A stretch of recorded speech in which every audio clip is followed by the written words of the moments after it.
Ciao a tutti e benvenuti nel nostro canale. Oggi ci immergeremo nel mondo affascinante e controverso di Anthony Lardo, un artista che ha catturato l'attenzione del pubblico non solo per la sua musica, ma anche per le sue dichiarazioni e scelte di vita.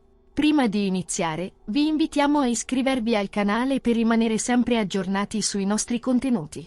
Pronti a scoprire tutto su Anthony Lardo? Iniziamo. Anthony, il cui vero nome è Antonio Ilardo, nasce a San Sebastiano al Vesuvio il 19 luglio 1989. Fin da bambino, ha manifestato una passione travolgente per la musica, influenzato anche dalla sua famiglia, che ha sempre sostenuto le sue aspirazioni artistiche.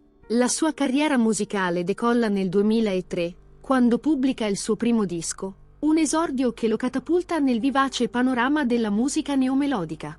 Il suo secondo album, Il cammino dell'età, esce nel 2004 e contribuisce a consolidare la sua reputazione come uno dei volti emergenti della scena musicale napoletana. Ma il vero colpo di grazia arriva con la sua partecipazione a programmi televisivi di grande successo. Ricordate Ciao Darwin? Anthony si è esibito in questo show, incantando il pubblico con la sua voce e il suo carisma. Questo lo porta a guadagnare visibilità e a farsi conoscere anche al di fuori della sua città natale. Nonostante il successo, la sua carriera non è priva di ombre. Nel 2008, una delle sue canzoni, Esageratamente, viene scelta come colonna sonora del film Gomorra. Questa opportunità lo catapulta nel mondo del cinema, ma porta con sé anche una certa controversia.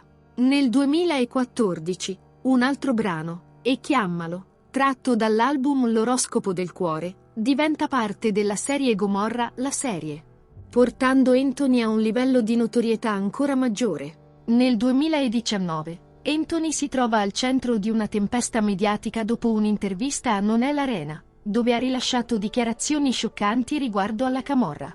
Ha affermato che la camorra è una scelta di vita che va rispettata, una frase che ha fatto il giro dei social e ha scatenato un acceso dibattito. Queste parole hanno sollevato interrogativi sulla sua posizione e sul suo ruolo come artista. Anthony ha anche rivelato di essersi esibito per conto di persone con precedenti penali, affermando: "Io purtroppo faccio il mio lavoro. Altrimenti datemi voi un lavoro e io non canto più". Questa ammissione ha sollevato molte critiche e ha acceso discussioni sulla responsabilità degli artisti nei confronti della società. È un tema delicato, quello dell'interazione tra musica e malavita, che continua a suscitare polemiche e divisioni tra i fan e i critici. La sua vita personale ha anch'essa attirato l'attenzione. Dopo aver lasciato la moglie, Anthony è attualmente legato a una nuova compagna. Anche se i dettagli su questa nuova relazione non sono stati ampiamente divulgati, è chiaro che le sue esperienze amorose influenzano i temi delle sue canzoni, rendendo la sua musica ancora più profonda e toccante. Con brani iconici come Eguagliuncelle, Oroscopo del cuore e Un amore per metà, Anthony continua a conquistare il cuore del pubblico. La sua capacità di mescolare emozione e realtà è ciò che rende ogni sua canzone un viaggio unico. La sua musica non è solo intrattenimento, ma anche un riflesso delle sue esperienze personali e delle sfide che ha affrontato nel corso della vita.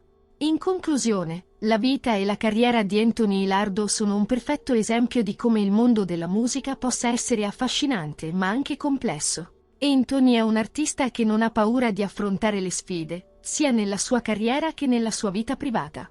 Le sue dichiarazioni e le sue scelte personali lo pongono al centro di un dibattito più ampio sulla musica neomelodica e sul suo legame con la malavita. Se vi è piaciuto il video, vi invitiamo a iscrivervi al canale e a lasciare un commento qui sotto. Vogliamo sapere cosa ne pensate delle dichiarazioni di Anthony e della sua musica. Grazie per essere stati con noi e ci vediamo nel prossimo video.